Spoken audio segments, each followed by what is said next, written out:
So for PennDOT, their deliverables are a MicroStation ORD file and a surface file. There'll be 3D polylines and a CAD file. So our workflow is kind of unique compared to everybody else's. After we process it through LP360, we'll take it and make stereograms out of it. So a stereogram is like a 3D point cloud, and then from there we digitize all the lines and all the road work and all the features that they require. So after we get the whole project is aligned and debiased and smooth, I'll put a final LAS file it's pretty much done for LP360, and then we'll classify it, and then from there we take it to our stereoscopic software, KLT Atlas, and then from there we make a stereogram.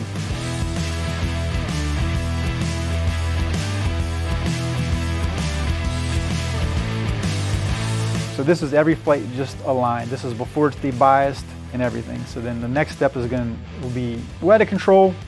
We'll go through the control tab and we'll check to make sure after we run the control against the LiDAR, then we'll check to see if any of the points are out of spec, just to make sure that you don't have one that's maybe 2 feet, it says it has to be biased 2 feet, and one that says like 2/10. So we'll go through and check each individual control point, make sure it's, we're not catching anything under the ground or noise, and then if it all looks good, we'll do the debias on it with the accuracy star, and then from there, you run the planar stats on it and see the thickness of the point cloud. So the TrueView 535 now has a nadir camera, which in our photogrammetric software, it helps produce a much better ortho.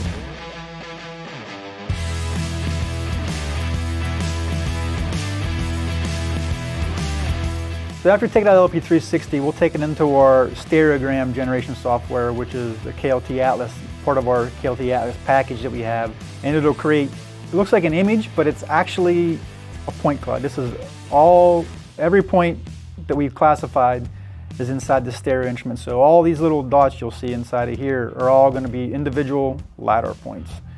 And as you zoom out, it's so dense that it looks almost like an image. So then after we create the stereograms, and then we'll create a DEM of just the ground surface.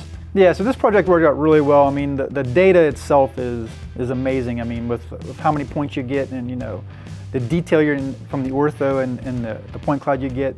So I'm really confident that we produced a data set that it's going to exceed what PennDOT is looking for from the UAV flights, and it's going to be consistent with the rest of the photogrammetric flights that we've done in the past.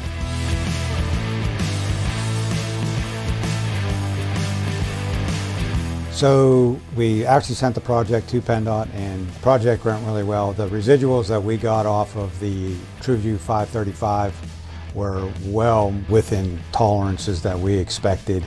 That data will allow them to actually see the proper breaks and grade at the edge of the roads, in the drainage ditches, and data so that they can look at the flow of water off of the road and know where it's going exactly instead of just roughly. So the next thing in the process is to get feedback from PennDOT. We've had that feedback, and they wanted a little bit more data in terms of on the road. So we're able to go back to the LiDAR because the LiDAR is always there. We can extract anything from it at any given time. That's the other good thing about having LiDAR, that there are things that we can go back and do because we have it classified. For me anyway, this is one of those premier projects for us. To have the privilege of flying our LiDAR unit above anybody else in the field for PennDOT was a big deal for me in my career. There are people here that'll tell you that I do this because I love it. Like, this is what I do for a living, and to have PennDOT come to us, ask us to do this for them. It's one of those gold stars you get when you're a kid in school. So to me, that's a gold star for us.